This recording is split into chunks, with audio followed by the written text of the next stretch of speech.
Bonjour et bienvenue dans cette vidéo de présentation du coffret jeu événement Stratéos. Mais Stratéos, c'est quoi? Il s'agit d'un coffret composé d'un livre sur le sujet des mythologies grecques, romaines et nordiques, dans lequel vous pouvez découvrir ou redécouvrir des personnages bien connus et d'autres qui le sont beaucoup moins. Ce n'est pas tout, Stratéos c'est aussi un jeu de cartes fun et addictif qui sollicitera votre mémoire, votre réflexion, mais aussi votre sens de la stratégie. Le but de ce jeu est d'avoir le moins de points possible. Stratéos, c'est aussi un jeu de cartes qui se joue de 2 à 6 joueurs, de 8 à 108 ans, pour un temps de partie moyen de 20 minutes. Très bien, mais quel est le but du jeu? Dans ce jeu, vous aurez devant vous 6 cartes face cachée. En début de partie, vous aurez le droit d'en mémoriser seulement 3. Votre objectif est simple, réduire votre nombre de points. Soit en échangeant des cartes avec la pioche, soit en réalisant des combinaisons. Facile me direz-vous, mais attention, pensez à bien mémoriser vos cartes. Les oublis peuvent vous mener à votre perte. Enfin, grâce au pouvoir des figures, attaquez vos adversaires et ne faites aucune pitié. Pour finir, les passifs sont également présents afin de déstabiliser et pour créer des opportunités. Ce jeu est composé de 108 cartes, au sein duquel nous distinguerons 6 familles de 16 cartes chacune. À cela s'ajoutent 6 cartes spéciales et 6 cartes mémo pour vous aider. Par famille, nous retrouverons 10 cartes numéros et 6 cartes figures. Chaque figure possède un actif et un passif qui permettront de pimenter le jeu. Ici, nous remarquerons l'élément de la carte dans le coin supérieur. Abordons désormais les cartes spéciales. Elles sont au nombre de 6, 3 cartes gardiens et 3 cartes fin du monde. Les gardiens ont une valeur de 0 et servent de joker. Ils peuvent prendre la valeur et l'élément qui vous arrange lors de leur défausse. Les cartes fin du monde ont une valeur de -1. Elles possèdent un malus de défausse. Gare à vous si vous vous en séparez. Parlons des cartes mémo. Elles sont là pour vous familiariser avec les passifs et elles vous accompagneront tout au long du jeu. Bien. Maintenant que vous êtes familiarisé avec l'aspect du jeu, passons aux règles. Le joueur le plus jeune distribue les cartes à raison de 6 par personne, face cachée. Il laissera une carte face recto pour la défausse, le reste du paquet constituera la pioche.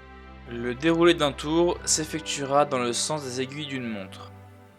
C'est le moment de mémoriser 3 de vos cartes. Avis aux tricheurs.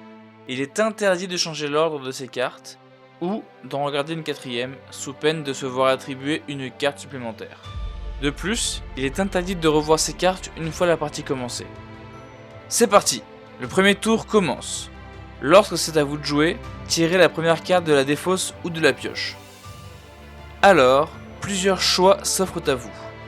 La première, échangez la carte tirée avec l'une de votre jeu. La seconde, seulement si c'est une figure, utilisez son pouvoir actif. Ici, le géant nous permet d'échanger 2 cartes entre 2 joueurs. N'oubliez pas de défausser la carte une fois son pouvoir activé. Attention, seules les figures venant de la pioche peuvent être activées. La troisième, la défausse d'une combinaison de cartes. Relan de 9. Cette action vous permet de défausser plusieurs de vos cartes d'un coup en échange de celles tirées. Attention, il faut annoncer votre combinaison avant de retourner vos cartes. Si vous vous trompez dans l'annonce ou dans les cartes retournées, vous conservez l'ensemble des cartes dont celles tirées. Enfin, la quatrième, défausser la carte par manque d'intérêt. Les cartes figures possèdent un passif différent en fonction de leur élément. Celui-ci s'active à la fin du tour du joueur. Seul le passif de la dernière carte défaussée sera activé. Ici, c'est le passif du feu qui s'active. Celui-ci fait défausser la première carte de la pioche. Lorsqu'un joueur estime avoir la meilleure main de la table, à son tour de jeu, au lieu de piocher une carte, il annonce le célèbre Stratéos! Cette action compte pour le tour entier du joueur. Débute alors le dernier tour du jeu sans les passifs. Une fois le tour terminé, les joueurs retournent leurs cartes. Vient alors le décompte des points. Celui qui a le moins de points gagne la partie, ainsi que le droit de distribuer et de recommencer à la prochaine manche. En cas d'égalité, ici les joueurs ont tous les deux 3 points. C'est le joueur qui a le moins de cartes qui l'emporte.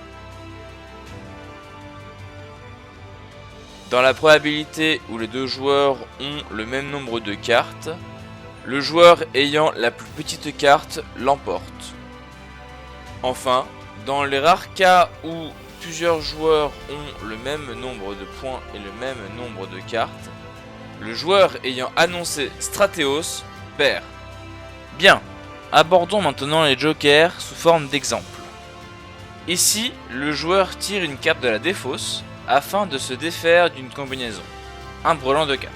Comme on peut le voir dans les cartes retournées, il y a 2 4 et un 0 dit joker. Le joker remplace n'importe quel chiffre ou élément lors d'une défausse. Pour rester dans l'exemple, ici le joker prend la valeur de 4 afin de compléter le brelan. Évidemment, cette règle fonctionne pour toutes les combinaisons du jeu. Passons maintenant au deuxième exemple, les malus des fins du monde. Dans cet exemple, le joueur ne connaît que 3 de ses cartes. Il prend la première carte de la défausse afin de l'échanger avec une de ses cartes qu'il ne connaît pas. Manque de chance, il défausse un -1. Le joueur doit donc appliquer le malus. Ici, le malus fait rajouter une carte de la pioche au jeu du joueur. Maintenant que vous connaissez les règles du jeu, rajoutons un petit peu de difficulté. Précédemment, nous avons abordé les combinaisons. Cependant, il y en a une qui n'a pas encore été mentionnée. Je vais parler des flushs. Les flushs sont des suites de 3 cartes ou plus, composées de cartes de la même famille. Elles sont bien plus dures à réaliser que les autres combinaisons, mais elles en valent la peine car elles peuvent rapporter gros. En effet, en fonction de la taille de la flush défaussée, le joueur aura droit à un bonus plus ou moins important.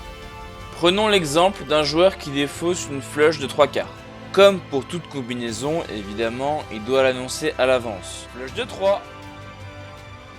En échange de sa flush de 3 cartes, le joueur gagne un bonus. Le bonus de la flush de 3 cartes permet au joueur de récupérer une carte de la défausse de son choix, hormis les cartes spéciales et les divinités. Cette carte sera jouée normalement comme si le joueur recommençait un nouveau tour.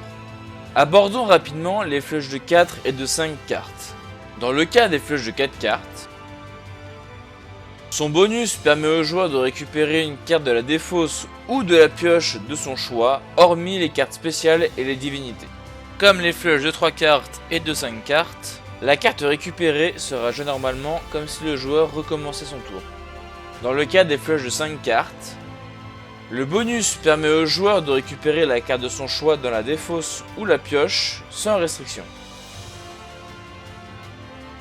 Dans le cas exceptionnel où un joueur réussirait à défausser une flush de 6 cartes, celui-ci remporterait la partie immédiatement. Il arrive parfois que les règles que nous avons créées entrent en conflit. C'est pour cela que nous avons créé la rubrique des cas spécifiques. Évidemment, cette rubrique viendra à évoluer si de nouvelles incohérences apparaissent. Intéressons-nous ici à la carte Gaïa. Celle-ci a le pouvoir d'empêcher un joueur de récupérer une carte spéciale, donc les 0 et les -1, de la défausse pendant toute la durée de la partie. Cependant, dans le cas où ce joueur, affecté par la carte Gaïa, défausserait une flush de 5 cartes, il aurait alors théoriquement le droit de récupérer n'importe quelle carte de la défausse ou de la pioche. Cependant, l'effet de la carte Gaïa passe au-dessus du bonus de flush. Donc ce joueur peut récupérer la carte de son choix de la pioche, mais ne peut récupérer les cartes spéciales de la défausse. Faisons un zoom sur la carte Skadi. Son pouvoir peut être autant un bonus qu'un malus. En effet, celui-ci permet de geler la carte de son choix, n'importe laquelle dans le jeu. Si cette carte est dans votre jeu, elle devient alors insensible aux effets négatifs des autres cartes. Mais si cette carte est dans le jeu d'un adversaire, alors elle devient indéfaussable et non échangeable. Bien, prenons maintenant l'exemple d'un joueur qui a sa carte gelée par le malus de Skadi. Imaginons que ce joueur défausse sans le vouloir la carte -1 Ragnarok. Le malus de cette carte fait que tous les joueurs de la partie échangent leur jeu dans le sens du tour. Or, les effets de Skadi, bonus ou malus, passent au-dessus de la carte Ragnarok. Dans cette situation, les joueurs doivent donc s'adapter au Ragnarok et à Skadi. Ils échangent donc tout leur jeu, sauf une carte de leur choix, pour compenser la carte gelée.